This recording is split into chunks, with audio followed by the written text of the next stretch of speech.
Salam alaikum wa rahmatullahi wa barakatuh. Bonjour tout le monde. Je vous invite aujourd'hui à étudier une nouvelle leçon de la géométrie non plane. Ça veut dire qu'il ne s'intéresse pas aux figures planes comme le rectangle, le carré, le cercle, le losange, parallélogramme, etc. Les angles.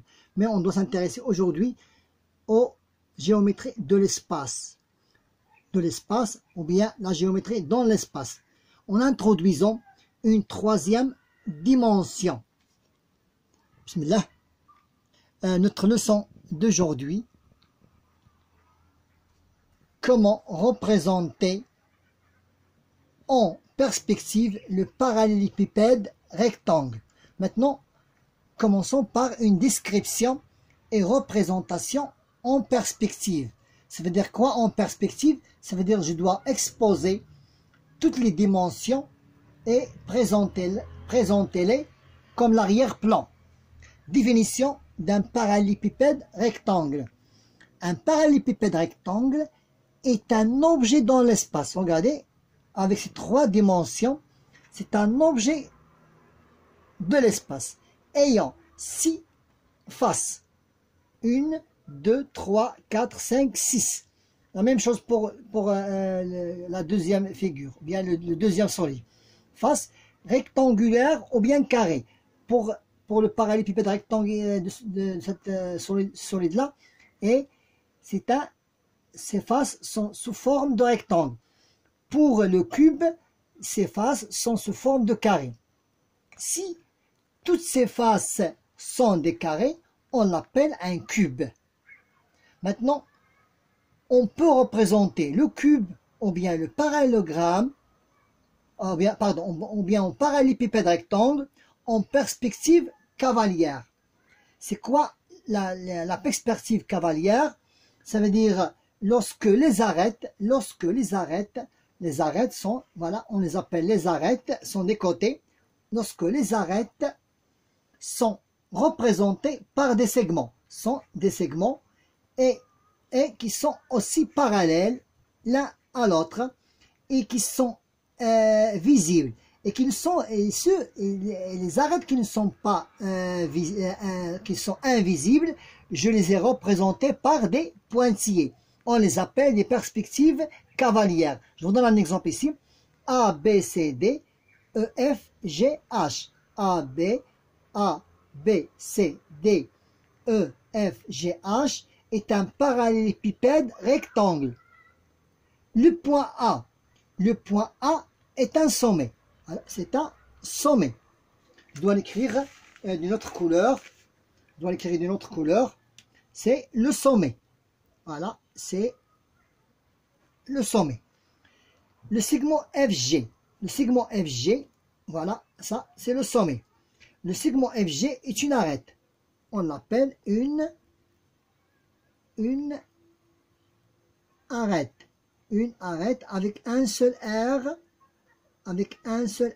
Arête.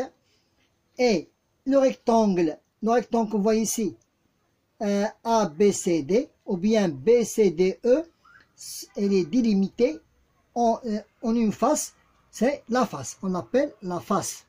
Ça, c'est la face. Maintenant, une description et une représentation en détail maintenant. Je dois représenter en détail le parallélépipède rectangle.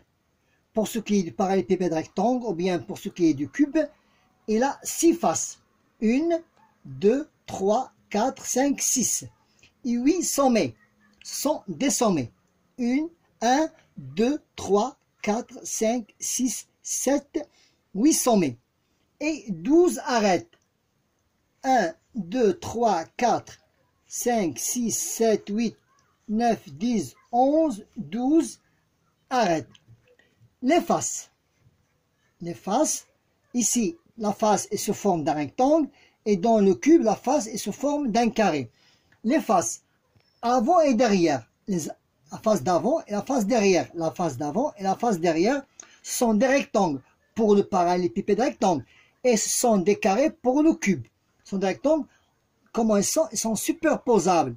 Ils sont superposables et en même temps ils sont parallèles. Les arêtes, voilà, on les appelle des arêtes. Comment sont ces arêtes?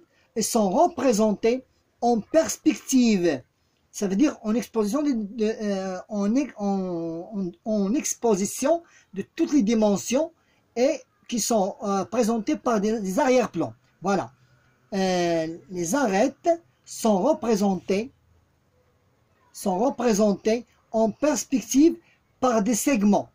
Sont des segments qu'on les appelle dans les solides, c'est des arêtes.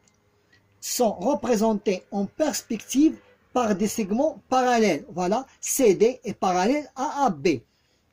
FG est parallèle à BC. Par exemple ici, AD est parallèle à BC. Et de même longueur. Si par exemple BC mesure 5 cm, aussi AD mesure 5 cm. Si BC mesure 3 cm, encore AD est égal aussi 3 cm. Maintenant, on a vu une description, représentation en perspective. Maintenant, passons aux deuxième tranche de la leçon. Deuxième tranche de la leçon, c'est le patron d'un parallélépipède rectangle. Avant de former un solide, nous sommes obligés de fabriquer, de construire ou bien de fabriquer un patron. Donc, pour fabriquer un parallélépipède rectangle, un patron est nécessaire. La figure est constituée de 3 paires de rectangles. Nous avons les rectangles, les deux paires de rectangles de même dimension, de couleur verte. Ces deux paires aussi sont de même dimension et les troisième paire. Donc, le parallélépipède rectangle est conçu de 3 paires de rectangles et de dimensions multiples. Maintenant, toutes les arêtes, regardez, toutes les arêtes qui se superposent, voilà, cette arête-là est superposée à de la partie gauche. Donc, toutes les arêtes qui se superposent par pliage, lorsque je fais plier cette arête-là, elle doit superposer à l'arête qui est de derrière. Par pliage, ont la même longueur. Maintenant, passons maintenant à le calcul du volume.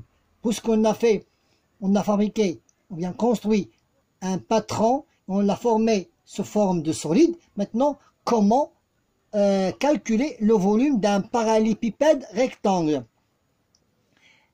Si nous avons un cube ou bien un parallélépipède rectangle, nous avons une formule de calcul des volumes qui est générale pour chacun des solides.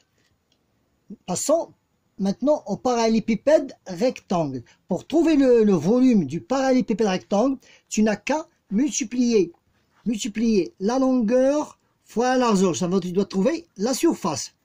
Tu dois trouver la surface. Tu dois trouver la surface de là-bas. Voilà, tu trouves la surface.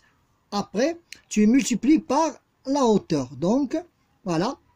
Pour trouver le volume du parallélépipède rectangle, tu n'as qu'à multiplier la surface du solide, bien dans la base du solide, par la hauteur. Passons au cube. Puisque le cube a ses arêtes, bien les dimensions de ses arêtes sont pareilles et ses faces sont sous forme de carré, donc une arête multipliée par deuxième arête et la troisième arête. Donc, pour trouver le volume d'un cube, tu n'as qu'à multiplier arête fois arête fois arête, ça veut dire 3 dimensions, ou bien arête à la puissance 3 au cube. Maintenant, comment faire pour décrire l'unité? Donc, l'unité légale de volume est le mètre cube. Elle est représentée par M, 3 mètres cubes. Pour calculer, regardez ici, pour calculer,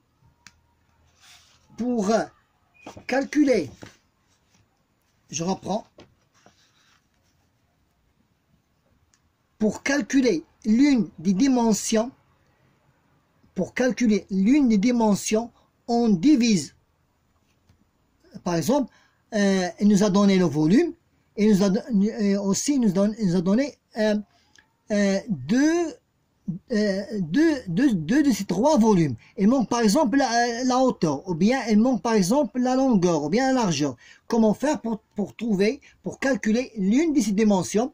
Donc tu n'as qu'à diviser le volume par le produit des deux dimensions connues.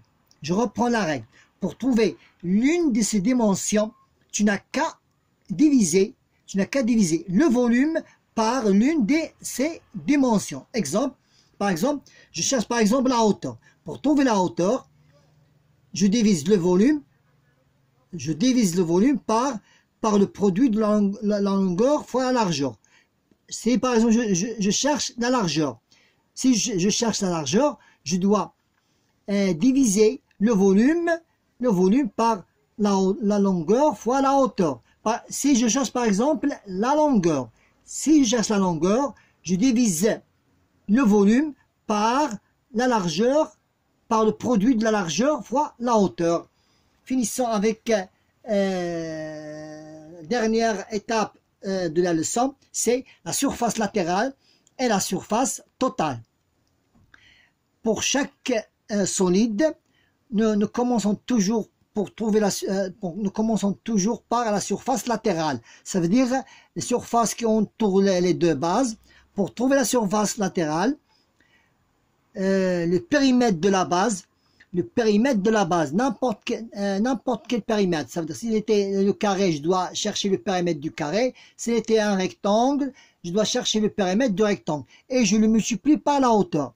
Sachant que le périmètre ici, la base, qui est ici foncé, donc la base, puisque la base est sous forme d'un rectangle, je dois chercher son périmètre. Pour trouver le périmètre d'un rectangle, longueur plus largeur fois 2, ça constitue le périmètre. Et je le multiplie par la hauteur.